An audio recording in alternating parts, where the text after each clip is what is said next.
Hey guys, and welcome back to another episode of Federico Talks Watches. Today, I'm once again answering some of your questions, such as, is this particular Speedmaster gonna become a future collectible? And is right now the right time to buy a Rolex? All that and more in today's video. Now, of course, before we get started, customary wristwatch check. Today, I'm wearing my Girard-Perregaux Laureato Evo 3. Been wearing it for a few days. I think it's going to stay on my wrist until next week. Time to give this one some wrist time. And also, guys, don't forget to check out delraywatch.com. We got a bunch of cool watches in stock, including this Rolex Rhodium Dial Oyster Perpetual.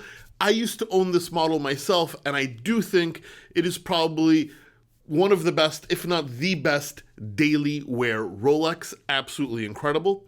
We got an Omega Railmaster with the denim dial, a massively underappreciated reference from Omega, and a watch I've never seen before until it came in, and that is a Bell & Ross Racing Bird limited edition. Very affordable watch, and I absolutely love the color palette. Very, very cool vintage-inspired piece. All that and way more at delraywatch.com, the best place for a watch geek to buy a watch. Link in the description below. Anyway, guys, you know the drill. These are the questions you ask me on my Instagram account at Federico Talks Watches. Few times a month, the Q&A picture pops up. You can ask your question there. I take the picture down when I have enough questions, and please do not DM me. I do not check them. But in no particular order, we'll start with Frankly6692. And he says, hey Fed, I'm getting ready to buy a watch. Which, in your opinion, is the better bang for the buck, Blancpain or IWC? Well, I think they're pretty equal. I would just buy them for separate kind of reasons. If you're going to buy a sports watch, then look no more than the 50 Fathoms, particularly the non-bathyscaphe, which is my favorite. It's very well made. Yes, it's, not inexpensive, but it holds value pretty darn well as well, and it's an icon in the watch industry. If you're going to go dress watch, people might argue go VRA, but I like the modern look of the Portuguese. Either the Portuguese chronograph or the 7-day. Absolutely incredible as well. And pre-owned, those hold pretty good value as well, as long as you don't pay full retail. So buy them used.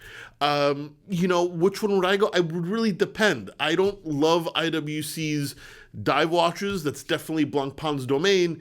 And while Blancpain makes great dress watches, I just don't love the way they look. So that's where I would go with IWC. Moez Dungarwala says, hey Fed, what are your thoughts on the Santos Galbe 2319 two-tone? Seems to be hard to find, but value doesn't seem to hold. What are your thoughts?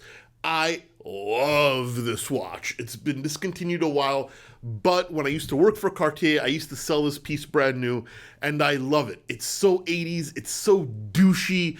The two-tone, that might sound like a bad thing, but to me, I love it. It is a watch that will absolutely be in my collection, and you're right.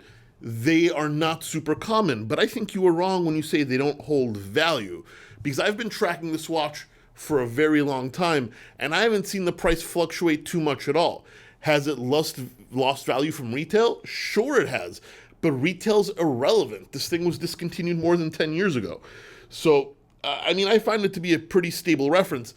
It's a watch with a ton of personality. If you're going for that 80s vibe, I absolutely love it. I approve. Luis Cortez, hey Fed, what are your thoughts on the Only Watch Foundation controversy? Well, I'll give you my thoughts. I will tell you I only know what I've read. I'm not going to accuse Only Watch of anything. I know AP recently pulled out, while FP Journe publicly stated their support for Only Watch. Basically, it's a foundation where watch brands donate a watch, and they supposedly donate money to medical charity.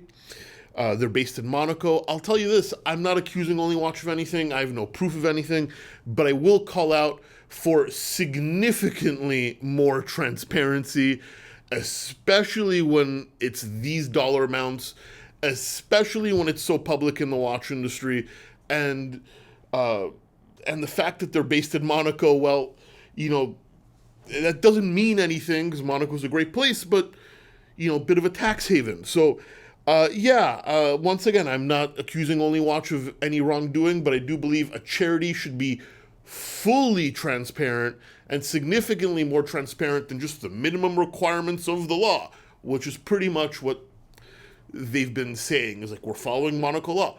I don't give a shit what law you're following. Your books should be fully open.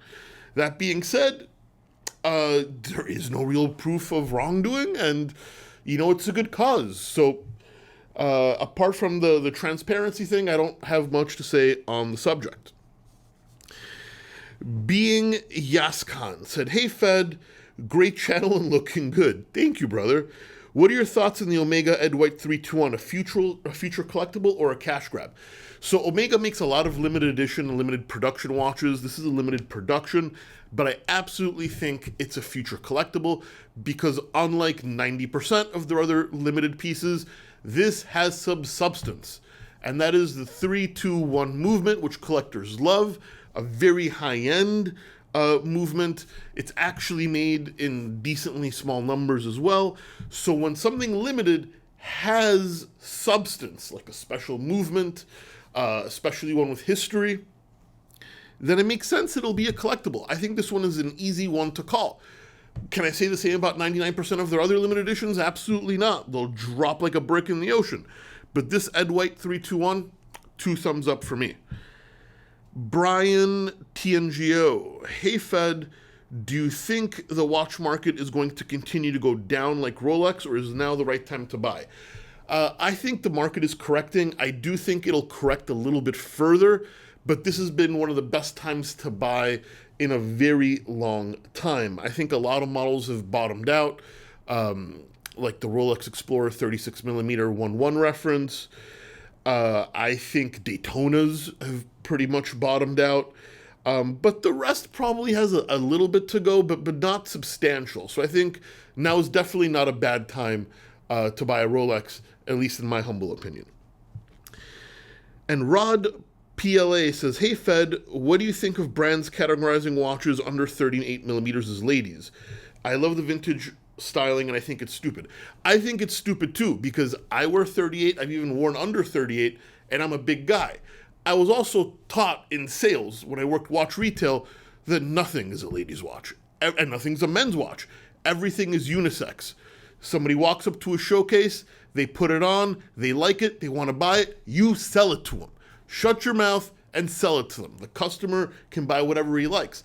And I'll tell you, this started because we had a lot of Asian tourism in New York on Fifth Avenue, and they tended to buy things that were categorized as ladies. Why? Because, culturally they like the smaller size. They also tend to have smaller wrists, and the diamonds were very popular. Once again, this has nothing to do with race, but just a fact. We had busloads of Chinese tourists come in and buy ladies' Jaegers and ladies' Breguet, and that's when we were taught, listen, everything is unisex. Why would you stop someone from buying it? If they like it, on the wrist, sell it to them. Which is why I will never call a watch a men's watch or a lady's watch. It's just a watch, and people can wear whatever the heck they like. Anyway, guys, please give this video a thumbs up if you enjoyed it. It really does help. Don't forget to subscribe so you don't miss any more content. And of course, I'll catch you in the next one. Take care.